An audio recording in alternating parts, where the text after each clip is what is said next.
Hello my lovely family, good morning. নতুন একটা সুন্দর ব্লগে তোমাদের সবাইকে অনেক অনেক অনেক স্বাগত জানিয়েই আজকের ব্লগটা শুরু করলাম। আশা করছি তোমরা সবাই ভালোই আছো, কিন্তু দুঃখের বিষয় হলো আমরা সবাই ভালো আছি এ কথাটা তোমাদের আজকে আর বলতে পারছি না। শরীরটা প্রচণ্ডই খারাপ বলতে শরীর খারাপ ঠিক নয়, কিন্তু আমরা খুব বড় একটা দুর্ঘটনার হাত থেকে ফিরে এসেছি, বলতে পারো প্রায় মৃত্যুর মুখ থেকেই ফিরে এসেছি। এই ভাবছো আবার যে এই তো ঠিকঠাক ছিলাম, এত ব্লগ দিচ্ছিলাম, এত ঘুরে বেড়াচ্ছিলাম, হঠাৎ করে এমন বলছে কেন, তাই না? সেটাই, তোমাদের তো আর বলিনি, জানো তো এত শরীর খারাপ ছিল যে কোনো নতুন করে ভিডিও বানাতেও পারিনি, আর তোমাদের এই কথাগুলো জানাতেও পারিনি যে আমাদের সঙ্গে বিশাল বড় একটা দুর্ঘটনা ঘটে গেছে। যাই হোক, আপাতত এখন একটু ভালো আছি। প্রায় 20 দিন হয়ে গেছে, আর এই 20 দিন ধরে যেই ব্লগগুলো তোমাদের কাছে আমি শেয়ার করেছি সেগুলো বেশিরভাগই পুরনো ব্লগ ছিল, মানে ভিডিও ছিল, এডিটিং করে আস্তে আস্তে তোমাদের কাছে শেয়ার করেছি। আজকে প্রায় 20 দিন পরে বলতে পারে একটু শরীরটা ভালো আছে, মানে মেডিসিন খেয়ে আপাতত এখন একটু উঠে বসতে পারছি। আর এই 20 দিন তো যন্ত্রণায় এদিক ওদিক নড়তেই পারছিলাম না, হাঁটা চলাও করতে পারছিলাম না ভালো করে। আর অনেকেই জিজ্ঞেস করছিল আমার সাবস্ক্রাইবাররা যে দিদি এত দেরি করে ব্লগ দিচ্ছ কেন। তাদেরকে তো আর বলে উঠতে পারলাম না যে কী এমন দুর্ঘটনা আমাদের হয়ে গেছে। শরীরটাই ভালো ছিল না, আজকে আবার মাথা ব্যথা করছে। এমনিতে শরীরটা একটু ভালো, সকাল থেকে উঠে দেখছি খুব মাথা যন্ত্রণা করছিল। ভাবলাম স্নান করে নিই, হয়তো মাথা ব্যথাটা কমবে। স্নান করে পুজো করে তারপর একটু চা খেলাম, তাও দেখছি ভালো হচ্ছে না। তারপর নীলসোনা বললো মা একটু মাথায় অমৃতাঞ্জিন লাগিয়ে ম্যাসাজ করে দেবো। তারপরও ছোট ছোট হাত দিয়ে একটু জোরে জোরে বললাম একটু ম্যাসাজ কর রে, এত মাথাটা যন্ত্রণা করছে। আবার ম্যাসাজ করার পরে এখন দেখছি একটু মাথাটা একটু ছেড়েছে। এই দেখো না, বিয়েবাড়ির থেকে এসে এই সব ব্যাগপত্র দেখো ওখানেই পড়ে রয়েছে। আর নীল দেখো সোজা করে হাঁটতেও পারছে না, বলছে যে ক্যামেরাটা সরাও, তাড়াতাড়ি সরিয়ে দিলাম। সব ব্যাগপত্র ওখানে পড়ে রয়েছে। এমন অবস্থা খারাপ যে হাতে অনেক সময় আছে, কিন্তু এগুলো গুছোনোর মতন অবস্থায় আমি নেই। যাই হোক, অনেক দিন পরে আজকে স্যার এসেছিলো, নীলকে পড়িয়ে গেল। এই যে চেয়ারটা ওখানেই পড়ে আছে, আর এখানে তো নীলসোনা আমাকে অমৃতাঞ্জন মাখিয়ে দিল, সেই অমৃতাঞ্জন নিয়ে বসে বসে এখন খেলা করছে। আর এদিকে দেখো মাম্মাম কী করছে তোমাদের দেখাই। ওই দেখো কিচেনে মাম্মাম, দেখে খুব অবাক লাগছে, নিজেরও একটু কেমন কেমন লাগছে যে এই মেয়েকে কোনোদিনও কাজ করতে বলি না, আর রান্নাঘরে আসাতে দূরে থাক, সে আজকে এখন আমাকে হেল্প করছে। বকেই বললাম একটু মাথাটা সোজা করতে পারছি না, একটু আলুটা হচ্ছে কেটে দে। আর ও আলু তো কাটতে পারে না, বললাম যে যা হোক করে পারিস তাই কেটে দে, মাথাটা আমি নিচুই করতে পারছি না। আর সয়াবিনটাকে একটু জল দিয়ে কড়াইতে বসে দে, তারপর আমি যা হোক একটু রান্না করে দিই। শরীরটা তো খারাপ, কিন্তু কী করবো বলো, সবাই মিলে তো খেতে হবে। আর তোমাদের দেবদা তো অফিস গেছে, কদিন আর ছুটি করবে, কদিন ও ছুটি করলো, কদিন আমার ননদরা এসেছিলো সবাই। আর তারপর পিসি শাশুড়ি, মেয়ে, দেওর, তারপর শাশুড়ি মা, মানে পিসি শাশুড়ি সবাই এসে কয়েকদিন করে থেকে গেছে। সবার তো ঘর সংসার আছে, আর ওখানে তো আর সবাই ঘর সংসার ফেলে আর থাকতে পারে না বলো। যাই হোক, আপাতত এখন একটু শরীরটা ভালোই আছে, টুকটাক নিজের কাজকর্মগুলো আস্তে আস্তে করতে পারছি। আর করতে হবে, একার সংসারে কী করে হবে বলো, নিজে না করলে। যাই হোক, এই যে মাম্মামের গালটা একবার দেখো, তাড়াতাড়ি করে পালিয়ে যাচ্ছে, মুখটাকে তো দেখতেই দিচ্ছে না, ক্যামেরার সামনেও আসতে চাইছে না।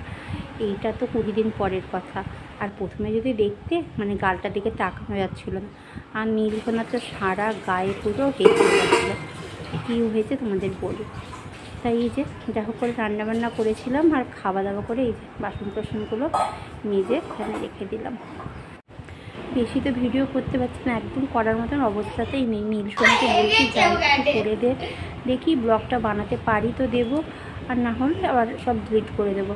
আর এই পাখিটা কালকে রাত্রিবেলা জানলা দিয়ে চিকচিক করতে করতে ঢুকে পড়েছিল, আর ফ্যান চলছিল, তাড়াতাড়ি করে ঝুড়ি চাপা দিয়ে আটকে এখানে রেখে দিয়েছি, আর জল দিয়ে রেখে দিয়েছি।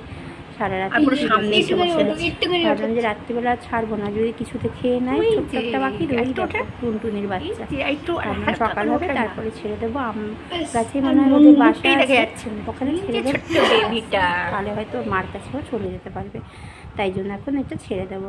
বিয়ে বাড়িতে এত আনন্দ করলাম, আর সেখান থেকে আসার পথে আমি, নীল আর মাম্মাম স্কুটিতে ছিলাম।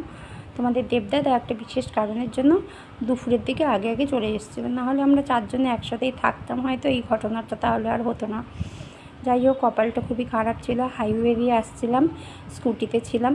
হাইওয়ে রাস্তাটা না, মানে যেই দিকে টার্নিং দিয়ে নামতে হবে রাস্তাটা ভুলে অন্য সাইডে চলে গেছিলাম, আর ব্যাক করে ফুটপাথটা ধরে নিলাম। আর ফুটপাথে না কনস্ট্রাকশনের কাজ হচ্ছিলো, আর রাস্তার পাথটাও একদম অন্ধকার, লাইট ছিল না একটা, ওই গাড়ির আলোতেই যেটা আলো হচ্ছিলো। আর ফ্ল্যাশ লাইটটা এত চোখের মধ্যে এসে পড়ছিল বারের, সামনে একটা গাড্ডা পড়লো, গাড্ডাটাকে একটু সামলাতে না সামলাতে চোখের সামনে দেখলাম একটা বিশাল উঁচু স্টোন চিপের গাড়া দেওয়া রয়েছে।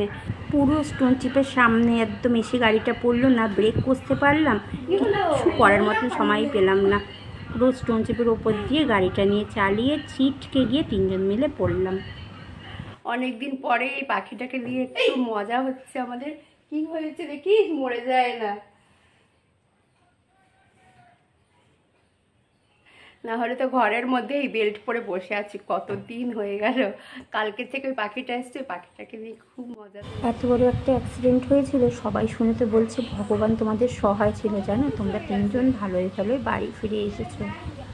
নীলসোনা আর মামাম তো পুরো সেন্সলেস হয়ে গেছিলো, আমিও পুরো সেন্সলেস হয়েই গেছিলাম কিনা জানি না। তারপরে যখন জ্ঞান ফিরলো দেখলাম যে আমরা 3 জন পড়ে আসছি, আর গাড়ি তো অনেকটা দূরে, ঝনঝন করে আওয়াজ শুনতে পেয়েছিলাম। প্রথমে পড়ার সময় বুঝতে পেরেছিলাম গাড়ির অবস্থা একদম ভেঙে চলে গেছে। তারপর দেখি যে চারদিক দিয়ে লোক ছুটে এসছে। আমি প্রথমে উঠলাম, মাম্মা আর নীলসোনার তো কোনো সেন্স আসছিল না। তারপর লোকজন দৌড়ে দৌড়ে আসলো, বললাম যে একটু জল এনে দিন, বরফ এনে দিন, চেল্লামিল্লি করছিলাম, নিজেকেই সামলাতে পারছি না, বুকে প্রচণ্ড ব্যথা করছিল, মানে পুরো লেফট সাইডটা আমার একদম নাড়াতে পারছিলাম না, প্যারালাইসিসের মতন হয়ে গেছিলো। তখন অনেক কষ্টে বাচ্চাদেরকে বরফ জল দিয়ে ডেকে ডেকে, ওদের তো জ্ঞান আসলো, যখন ওদের সেন্স আসলো মানে ওরাও পুরো একদম, মানে কি বলবো, একদম পুরো ঘাবড়ে, না কথা বলতে পারছে, কিচ্ছু পারছিল না, বুঝতেই পারছিল না। হঠাৎ করে এমন একটা সিচুয়েশান হয়ে গেছিলো, আর 1 সেকেন্ডের মধ্যে এমন একটা হয়ে যাবে আমরা না ভাবতেও পারিনি। তারপর হাতে মোবাইল ব্যাগ ছিল, সব ছিটকে ছিটকে পড়ে গেছিলো।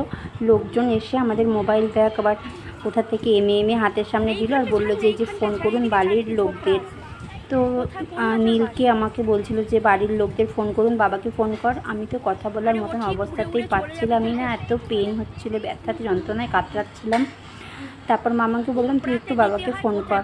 তো দেবকে ফোন করলো, বললো যে আমাদের অ্যাক্সিডেন্ট হয়েছে। দেব তো শুনে পুরো ঘাবড়ে যাচ্ছিলো, কি অবস্থায় আছি আমরা। প্রথমে অ্যাক্সিডেন্ট শুনলেই যা হয় আর কি। তারপর যাই হোক, লোকগুলো ফোনটা টেনে নিয়ে মামামের কাছ থেকে বললো যে ঘাবড়াবেন না, ওরা এখানে ঠিক আছে, আপনি আস্তে আস্তে আসুন। তো তারপর দেব গেল বাড়ির থেকে, আবার বাড়ি থেকে গিয়ে আমাদেরকে আবার 4 চাকা একটা ওখান থেকে ভাড়া করলো। সেই 4 চাকা আমরা 3 জন উঠে সোজা গেলাম ডাক্তারখানা, সেখান থেকে ট্রিটমেন্ট করে তারপর বাড়ি আসলাম।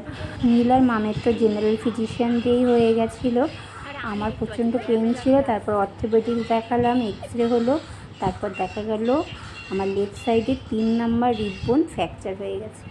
এই যে তারপর দেখতেই পাচ্ছ বেল্ট বেঁধে আছি, মেডিসিন চলছে। এরকম অবস্থায় এখন 1 মাস থাকতে হবে। 1 মাস পরে আবার এক্সরে করে দেখা যাবে হাতটা কতটা জোড়া লাগলো, কী পজিশানে আছে নেক্সট, তারপর কী হবে ডাক্তার আবার বলবে। আর ওই দেখো বাচ্চাটাকে ছেড়ে দিয়েছে আম গাছে, বাচ্চাটা তো গিয়ে বসেই চিকচিক করে সেই থেকে ডাকছে, মনে হচ্ছে তোর মাকেই মনে হয় ডাকছে। তারপর মাটাও দেখি একটা উড়ে উড়ে চলে আসলো, হয়তো ওই পাখিটাই ওর মাই হবে। আম গাছের ভেতরে ভেতরে রয়েছে তো, তাই জন্য আর ওর মাটাকে না ঠিক করে ক্যামেরার মধ্যে আর কোথায় যে কী জানি আসেইনি, দেখতে পাচ্ছি। যাই হোক, একটা বাচ্চাকে মায়ের কাছে ফিরিয়ে দিয়ে না খুব মজা লাগছে জানো। তেমন আর কিছু তো ভিডিও করার মতন পজিশানে নেই, বুঝতেই পারছো।